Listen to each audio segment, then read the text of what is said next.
कश्मीर के शानदार खेतों में आपका स्वागत है, जहां सुबह सुबह सूरज धरती को चूमता है और केसर के जीवंत धागों को जगाता है जो इसके भीतर दबे हुए हैं। यहाँ उत्तरी भारत के इस छोटे से हिस्से में सोने का नहीं बल्कि एक ऐसे मसाले का खजाना है जो इतना पूजनीय है कि इसकी कीमत कई कीमती धातुओं से भी ज्यादा है। आज हम क्रोकस सैटिवस फूल के नाजुक स्टिग्मा के रहस्यों को उजागर करते हैं, जिसे आमतौर पर केसर के नाम से जाना जाता है। हमारे साथ कश्मीर की उस जगह चलिए जहां परंपरा और प्रकृति दुनिया के सबसे कीमती मसाले की खेती करने के लिए आपस में मिलते हैं। केसर, मसालों का सार, क्रोकस सैटिवस फूल के नाजुक स्टिग्मा से शुरू होता है। हर फूल एक क्षणभंगुर सुंदरता, केवल 3 स्टिग्मा देता है, जिसे हाथ से बहुत सावधानी से निकाला जाना चाहिए। केसर का इतिहास 3000 साल से भी पहले का है, जो अलग अलग संस्कृतियों और महाद्वीपों तक फैला हुआ है, न केवल इसके स्वाद के लिए बल्कि इसके जीवंत रंग और औषधीय गुणों के लिए भी पूजनीय है। हमारे एनिमेटेड चित्रण में देखें कैसे ये छोटे छोटे धागे सभ्यताओं को बदल देते हैं, राजाओं के वस्त्रों को रंगते हैं और पुराने जमाने के व्यंजनों में स्वाद लाते हैं। केसर की विशेषताएं, इसकी खुशबू, इसकी रंगने की ताकत अद्वितीय है, जो इसे दुनिया भर में कई पाक कलाओं में एक महत्वपूर्ण सामग्री बनाता है। कश्मीर के शांत परिदृश्यों के भीतर यहाँ की परिस्थितियां केसर की खेती के लिए बहुत अनुकूल हैं। उपजाऊ मिट्टी और एक ऐसी जलवायु जो कुरकुरी स्वच्छ हवा प्रदान करती है, क्रोकस सैटिवस के लिए एकदम सही है। स्थानीय किसान पीढ़ियों से चली आ रही पारंपरिक तरीकों के बारे में जानकारी साझा करते हैं, प्रकृति और पालन पोषण के बीच सामंजस्य पर जोर देते हैं। यह क्षेत्र, जो अपनी सुंदरता और उदारता के लिए प्रसिद्ध है, उच्च गुणवत्ता वाले केसर उत्पादन का केंद्र है। जैसे ही केसर के खेतों में सुबह होती है, कटाई की मेहनत वाली प्रक्रिया शुरू हो जाती है।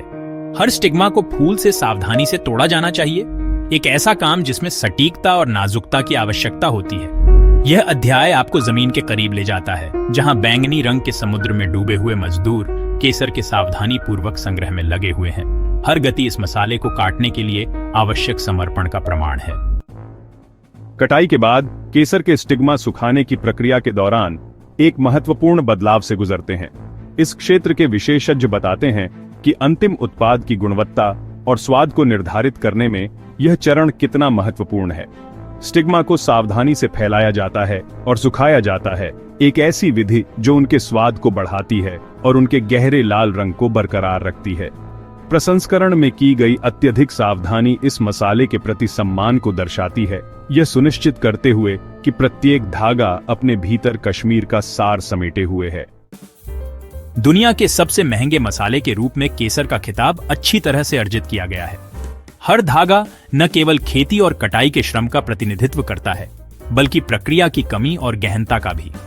अर्थशास्त्री और व्यापारी उन कारणों पर चर्चा करते हैं जो इसकी ऊंची कीमत को प्रभावित करते हैं, श्रम आवश्यकताओं से लेकर बाजार की मांग तक। जीवंत बाजारों के दृश्य, जहां केसर एक वस्तु और एक सांस्कृतिक प्रतीक दोनों है, इसके महत्वपूर्ण आर्थिक और सांस्कृतिक मूल्य को दर्शाते हैं। इसकी कीमत और प्रक्रिया से परे केसर रसोई में एक सम्मानित स्थान रखता है। पैला और रिसोटो जैसे व्यंजनों में गहराई जोड़ने से लेकर मिठाई और चाय में इसके उपयोग तक, केसर की पाक कला बहुमुखी प्रतिभा बेजोड़ है। शेफ और खाने के शौकीन प्रत्येक धागे से सबसे अच्छा स्वाद प्राप्त करने के अपने रहस्य साझा करते हैं। इसके अतिरिक्त केसर के औषधीय लाभ, जो मूड और स्वास्थ्य को बेहतर बनाने के लिए जाने जाते हैं, स्वास्थ्य विशेषज्ञों के साथ चर्चा के माध्यम से प्रकाश डाला गया है। अपनी खोज को समाप्त करने के लिए हम केसर के बारे में कुछ सबसे दिलचस्प और कम झांत तथ्यों का अनावरण करते हैं। डायनामिक टेक्स्ट एनिमेशन अंतरिक्ष यात्रा में केसर की कहानियों, ऐतिहासिक सौंदर्य उपचारों में इसकी भूमिका और कपड़े की रंगाई में इसके आश्चर्यजनक उपयोग को जीवंत करते हैं। ये मजेदार तथ्य न केवल शिक्षित करते हैं बल्कि विस्मित भी करते हैं, इस गंभीर मसाले पर एक हल्का सा रूप प्रदान करते हैं। जैसे ही हम अपनी यात्रा समाप्त करते हैं, ज्ञान के ये अंश जीवन और इतिहास के विभिन्न पहलुओं पर केसर के प्रभाव की हमारी समझ में गहराई जोड़ते हैं। जैसे ही कश्मीर के केसर के खेतों में हमारी यात्रा समाप्त होती है, हमारे पास इस असाधारण मसाले की एक बेहतर समझ है। केसर के सुनहरे धागे पाक कला के आनंद की एक टेपेस्ट्री बुनते हैं, आर्थिक साजिश और सांस्कृतिक गहराई जो सदियों और सीमाओं में फैली हुई है। यह हमें प्रकृति की उदारता की याद दिलाता है, बशर्ते हम उसकी चीजों के साथ सम्मान और देखभाल के साथ पेश आएं। प्रकृति के बेहतरीन उपहारों में से एक के दिल में इस जीवंत यात्रा में हमारे साथ जुड़ने के लिए धन्यवाद।